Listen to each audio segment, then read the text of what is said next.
Local Kitchen.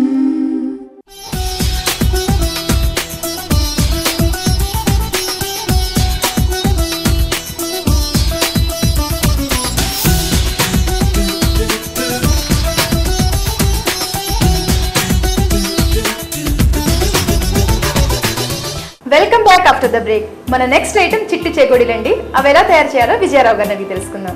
Vijaya Rao గారు, మరి మన నెక్స్ట్ ఐటమ్ చిట్టి చేగోడీలు కదండి. ఈ చిట్టి చేగోడీలు తయారు చేయడానికి కావాల్సిన పదార్థాలు, తయారు చేసే విధానం చెప్తారా? చెప్తాను. చిట్టి చేగోడీ తయారు చేయడానికి కావాల్సిన పదార్థాలు: మైదా 2 కప్పులు, ఉప్పు తగినంత, కారం 1/2 టీ స్పూను, జీలకర్ర 1/2 టీ స్పూను, నెయ్యి 1 టీ స్పూను, నువ్వులు 2-3 టీ స్పూన్లు, పెసరపప్పు 2 టీ స్పూన్లు, నూనె వేపించడానికి తగినంత. ఓకేనండి, మరి తయారు చేద్దామా? తయారు చేద్దాం. ముందుగా ఏం చేయాలి? ముందుగా స్టవ్ వెలిగించి పాత పెట్టు. ఓకే.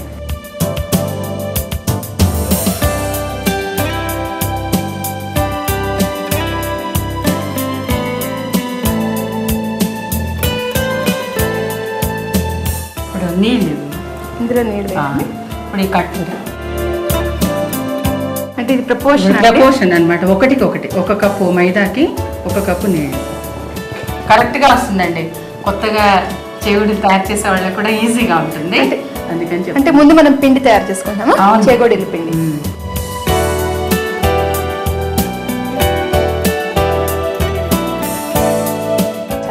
అంటే ఇప్పుడు మనం 2 కప్పుల మైదా వేస్తాం. ఇదే కప్పు.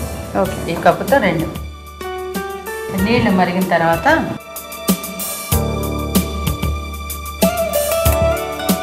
అంటే మనం ఈ పిండి తయారు చేసుకుని ఆ పిండితో మనం చేగోడీలు మాదిరిగా అంటే ఆ షేప్ లో చేసుకుంటాం. అవును, చాలా రకాల చేగోడీలు చేసుకోవచ్చు. ఇప్పుడు హాలిడేస్ కదా, పిల్లలకి నిలవ టిఫిన్ అనమాట, రెడీగా పెట్టేసుకోవచ్చు. చేయడం కొద్దిగా టైం తీసుకుంటుంది కానీ పిల్లలు సడన్గా ఎవరైనా గెస్ట్లు వస్తే కూడా బాగా ఎంజాయ్ చేస్తారు. ఒకే షేప్ లో వస్తాయి అనమాట. చాలా బాగా చేస్తారు, ఓపికగా చేయాలి. ఓకేనండి. ఇందులో మనం సోడా ఉప్పు అదేం వాడము? ఏం అవసరం లేదు. అంటే మనకి అది పొంగడానికి నెయ్యి వేస్తున్నాం కదా, గుల్లగా వస్తుంది. గుల్లగా చాలా బాగుంది. నీళ్లు కాగాయి కదండి. అదే మరి. పెసరపప్పు ఎక్కువగా వేస్తే అది రాలిపోతుంటుంది, అంటే చేగోడి చేస్తుంటే కింద పడిపోతుంది. అందుకే 2 స్పూన్లు చాలు. ఫస్ట్ పెసరపప్పు వేయాలి, తర్వాత నువ్వులు. ఈ నువ్వులు రోస్ట్ చేసినవండి డైరెక్ట్? పచ్చి నువ్వులు. ఎలాగ ఇప్పుడు ఫ్రై చేస్తాం కదా మనం, అందుకని రోస్ట్ చేయక్కర్లేదు. జీలకర్ర,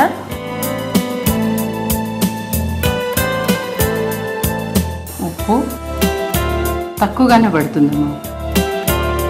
కారం కూడా మరీ ఎక్కువగా వేస్తే బాగుంది. ఇప్పుడు నెయ్యి వేయాలి. నెయ్యి కలపాలండి.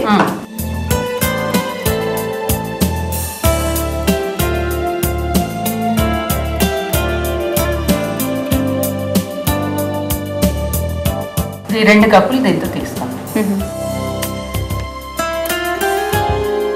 అంటే మనం డైరెక్ట్ ఇప్పుడు చేగోడీలు అవి చేసేటప్పుడు పిండి విడిగా కలుపుకుంటాం కదండి, అంటే పిండి.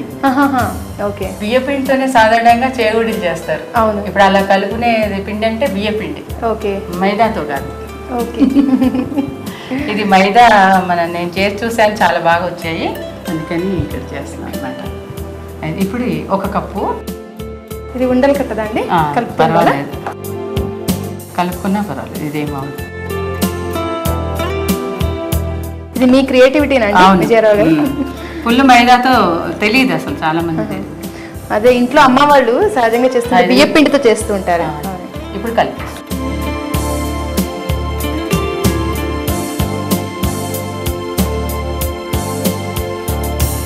అంటే ఈ పిండి చల్లారిన తర్వాత మనం చేగోడీలు చేసుకోవాలి. నూనె కాగే లోపల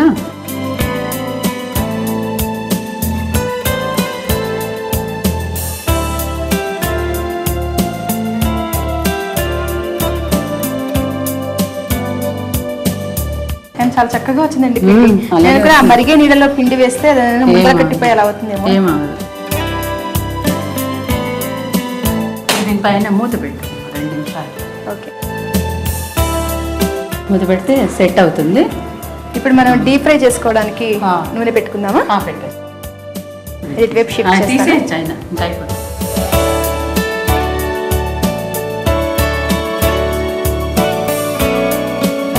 కాంతి నూనె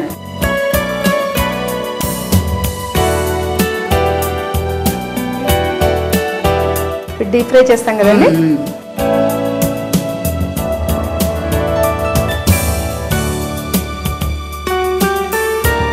ఒక ప్లేట్ ఇస్తే ఇది చల్లార్చాలి. మిశ్రమం రెడీగా పెట్టుకున్నాం కదా చల్లారి. ఓకే.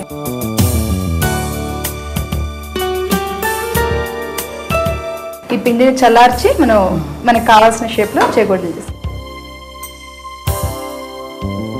ఇప్పుడు ఇలా కలిసేలా కలుపుకోవాలి. కొద్దిగా ఆరిన తర్వాత రంగు మారుతుంది అనమాట, కలర్ వస్తుంది, డ్రై అవుతాయి. మనం ప్రొద్దున చేసి సాయంకాలం కూడా ఫ్రై చేసుకోవచ్చు. ఇవి చేసుకుని రెడీగా అవుతాయి, త్వరగా ఫ్రై అవుతాయి కూడా. ఇలా వేడిగా అవసరం లేదు, కష్టపడాల్సిన అవసరం లేదు. వేడిగా ఉంది కదా కొంచెం. అంటే మనం తడి చేసుకుని చేయాలి లేదంటే ఏదైనా నూనె? నెయ్యి వేసాం కాబట్టి మన చూడ అంటుకోవడం. అవును, కరెక్ట్.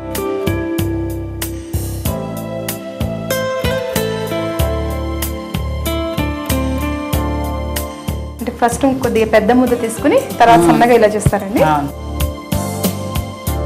ఇంత తీసుకోవాలి, చిట్టి చేకూడదు కదా.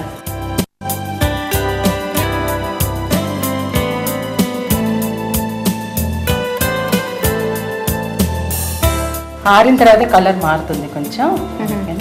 ఎంత ఆరితే అంత బాగా త్వరగా ఫ్రై అవుతాయి.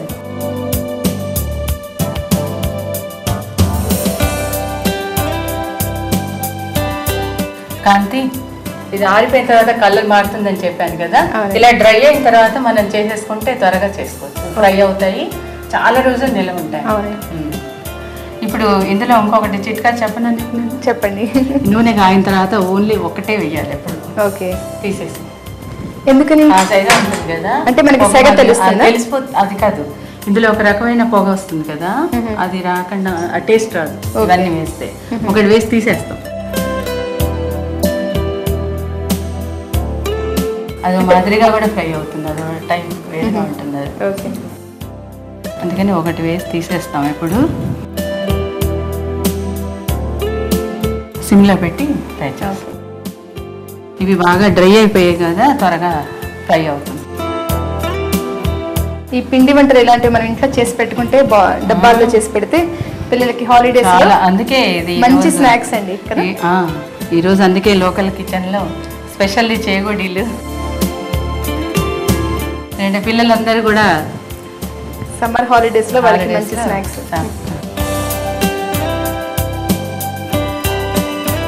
ఎప్పుడు ఇవి ఫ్రై చేసేప్పుడు మనం సిమ్లో పెట్టాలా లేదంటే హైలో పెట్టాలా? హైలో అసలు పెట్టకూడదు.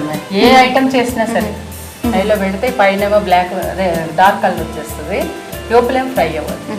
పైన అంటే మన ఫ్రై అయినట్టుగా ఉన్నా కూడా లోపల పచ్చదనం ఉంటుంది. ఇది ఫ్రై అయిపోయి స్టవ్ ఆపేమో. ఆఫ్ చేసాను.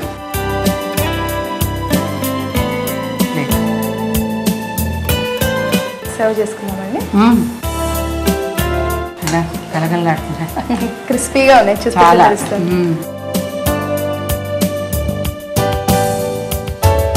చూడడానికి చాలా డెలిషియస్ గా టెంప్టింగ్ గా ఉన్నాయండి తినాలని. టేస్ట్ కూడా చాలా బాగుంటుంది. నువ్వుపప్పు టేస్ట్ ఉంటుంది, నువ్వులు పెసరపప్పు వేసాం కదా, రుచిగానే ఉండే పదార్థాలు వేసాం, నెయ్యి కూడా వేసాం కాబట్టి చాలా బాగుంటుంది. చిట్టి చేగోడీలు రెడీ టు టేస్ట్. ఎక్సలెంట్ అండి. Thank you. చూసారు కదండి, చిట్టి చేగోడీలు తయారు చేసే విధానం. ఎంతో ఈజీగా ఫాస్ట్గా ఈ స్నాక్ డిష్ మనం ప్రిపేర్ చేయొచ్చండి. ఈ సమ్మర్ హాలిడేస్లో మీ పిల్లలకి మరి ఈ చిట్టి చేగోడీలు మీరు ట్రై చేస్తారు కదా, తయారు చేసే విధానం మరొకసారి చూద్దాం. దీనికి కావాల్సిన పదార్థాలు మైదా, పెసరపప్పు, నువ్వులు, జీలకర్ర, నెయ్యి, కారం, ఉప్పు. తయారు చేసే విధానం: ముందుగా కడాయి తీసుకుని అందులో నీళ్లు పోసుకుని నీళ్లు కాగిన తర్వాత అందులో పెసరపప్పు, నువ్వులు, ఉప్పు, కారం, నెయ్యి వేసుకుని అవి బాగా మిక్స్ అయిన తర్వాత మైదా పిండి కూడా వేసి మిశ్రమాన్ని బాగా కలుపుకోవాలి. ఇప్పుడు ఈ పిండి చల్లారిన తర్వాత పిండితో సన్నటి చేగోడీ షేప్లో చేసుకుని డీప్ ఫ్రై చేసుకుంటే చిట్టి చేగోడీలు తయారవుతాయి. చూసారు కదండి మా ఎపిసోడ్లో చింత చిగురు పులిహోర, చిట్టి చేగోడీలు తయారు చేసే విధానం. మరి మీరు కూడా ట్రై చేస్తారు కదా. ఈ ఎపిసోడ్ ముగించే ముందు మీకు చిన్న చిట్కా చెప్తానండి. అదేంటంటే క్యాలీఫ్లవర్ క్యాబేజీ కూరలు వండేటప్పుడు అందులో 2 టీ స్పూన్ల పాలు యాడ్ చేస్తే కనుక కూర తెల్లగా ఉంటుంది, అంతేకాకుండా చాలా రుచిగా కూడా ఉంటుందండి. మరి ఈసారి మా చిట్కాను యూజ్ చేస్తారు కదా.